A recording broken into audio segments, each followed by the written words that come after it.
Imagine agora a moça olhando para o noivo e dizendo: como pode ter acontecido um absurdo desse?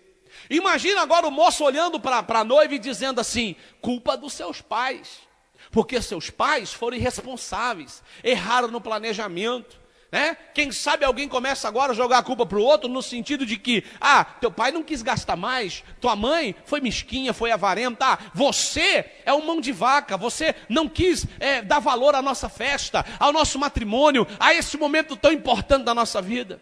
Não é assim que acontece. Não é assim que acontece quando acaba o prazer, quando acaba a alegria, quando acaba a satisfação de estar vivendo em família, de estar casado, de estar convivendo com os filhos, com os pais. A gente não começa a arrumar no problema uma forma de atacar, de ferir o outro. A gente não começa a enxergar nisso, às vezes, uma desculpa para começar a transferir a culpa, a responsabilidade, apontar o defeito, a falha, a negligência. E às vezes a discussão fica acalorada, e aí começam as ofensas morais, começam as ofensas verbais, e às vezes acaba até mesmo em vias de fato, em ofensa física, em agressão física. Quantos não são as famílias, os relacionamentos que chegaram a este ponto? Porque perdeu-se o prazer. Já não há mais aquele tempo de diálogo, aquela satisfação de sentar-se à mesa para o café, para o almoço, para o jantar, ou aquele passeio em família, aquele lazer em família. Cada um vai para o seu lado, cada um vai para o seu canto. Mas por quê? Porque acabou o vinho. O prazer e a satisfação, a alegria, a realização de estar casado, de estar em família, foi embora. Um olha para o outro, já não tem mais o brilho nos olhos, já não há mais aquele aceleramento do batimento cardíaco, já não há mais aquela sensação ofegante, aquela sensação de expectativa do maridão chegar em casa, da esposa que passou 2 dias fora, que está voltando, do filho que está fora e não há mais saudade, dos pais que por um tempo se ausentaram. Ou seja, parece que o distanciamento é um alívio. Parece que o distanciamento é a solução para o problema. Acabou o prazer, acabou a satisfação, acabou a alegria de estar junto. Então, o que a sociedade propõe? Separação. E separação não se dirige especificamente a divórcio, marido e mulher. Quantos filhos que preferem estar longe de casa, longe dos pais? Quantos pais que preferem pegar seus filhos e mandar para longe? Não é porque quer o futuro do filho, não é porque quer ver ele estudando bem, não. É porque quer se livrar dos conflitos, das discussões, dos problemas, dos embates familiares que surgem diariamente por causa das crises, dos problemas que a família está vivendo. Quantas vezes a mulher vai trabalhar, não é nem porque a família precisa, é porque ela não suporta ficar em casa com os filhos, porque é um inferno. Não é? Quantas vezes o marido dobra o turno, faz hora extra, não é porque precisa, é porque é uma fuga para ele, para não ir para casa. Uma vez eu conheci um marido que ele era caminhoneiro, e eu perguntei para ele: você não sente saudade de casa? Ele falou: eu? Saudade de casa? Quando eu chego em casa é só problema, é gritaria, é a obrigação dos filhos, é a minha mulher só me enchendo a cabeça. Eu sou simplesmente lá em casa um provedor que traz dinheiro para casa. Quando eu chego em casa eu não tenho paz, eu não tenho a alegria, eu não tenho prazer de ficar em casa. O que é isso? Acabou o vinho. E quando acaba o vinho é assim mesmo.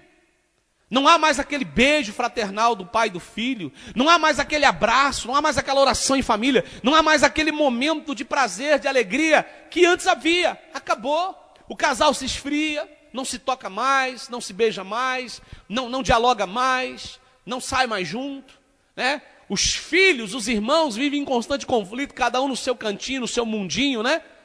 E se isolam, se excluem da convivência geral da família. O que é isso? Acabou o vinho. E o que faz acabar o vinho? É aí que está a questão. O que pode ter ocasionado acabar o vinho naquela festa? Talvez o pai errou no planejamento, talvez a mãe, talvez o próprio noivo ou a própria noiva que participou pouco das decisões, da organização daquela festa, do planejamento daquela festa. O que é que faz acabar o vinho no nosso relacionamento?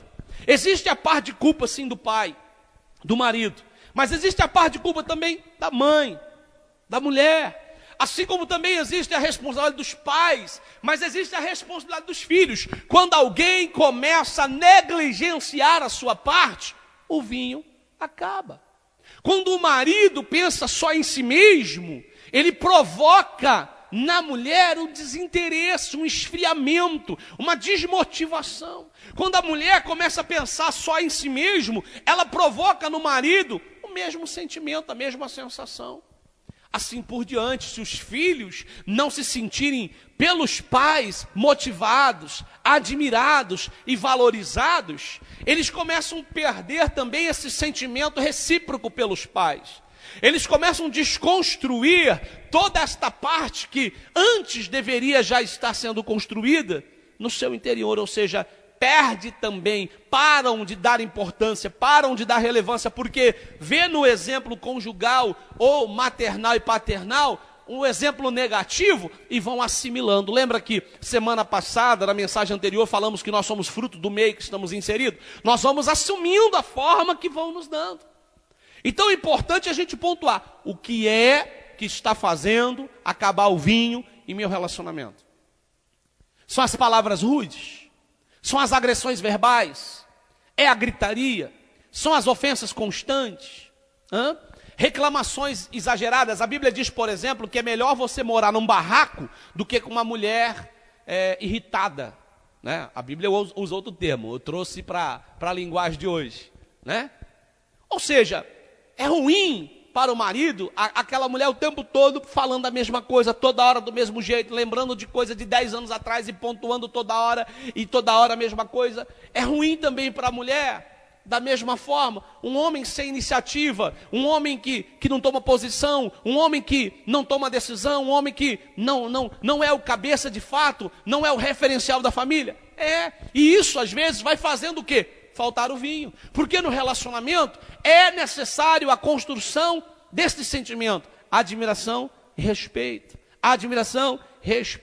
confiança. Quando eu vou perdendo a admiração, eu posso perder o respeito, posso perder a confiança. Se eu perco a confiança, eu posso perder a admiração e posso perder o respeito. Ou seja, essas três coisas, elas precisam ser conservadas no meio da família, porque se quebrar esse vínculo, se romper com esses princípios, acaba o vinho, acaba o prazer, acaba a alegria. O pai não tem mais prazer em abençoar o filho, não tem prazer em beneficiar o filho, em conceder privilégios, né? Os filhos também não têm mais prazer em obedecer o pai e a mãe, porque vê que de nada adianta ele ficar obedecendo, e não haver um reconhecimento, não haver uma mudança na realidade. Ou seja, quando uma só das partes está tentando fazer a sua parte e alguém negligencia, gera o acabamento do vinho. A alegria vai embora, o prazer vai embora, a satisfação acaba. E é aí que eu quero chamar a sua atenção, a necessidade de nós cultivarmos coisas positivas no relacionamento, para que o vinho não acabe. Adotar comportamento, conduta, procedimento. Existe uma forma que as pessoas dizem por aí, né? A linguagem do amor. Existem várias formas de você expressar sentimento. Presente, lembrar a data de aniversário, né? Fazer um elogio. É verdade ou não é? Amém ou não amém?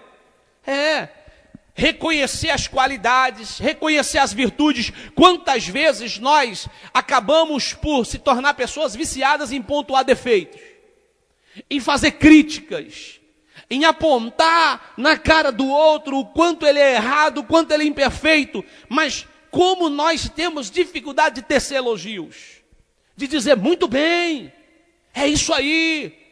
Reconhecer quando a pessoa está certa, quando ela agiu bem, é necessário para que o vinho não acabe, para que o prazer, a satisfação, a alegria do relacionamento familiar não acabe.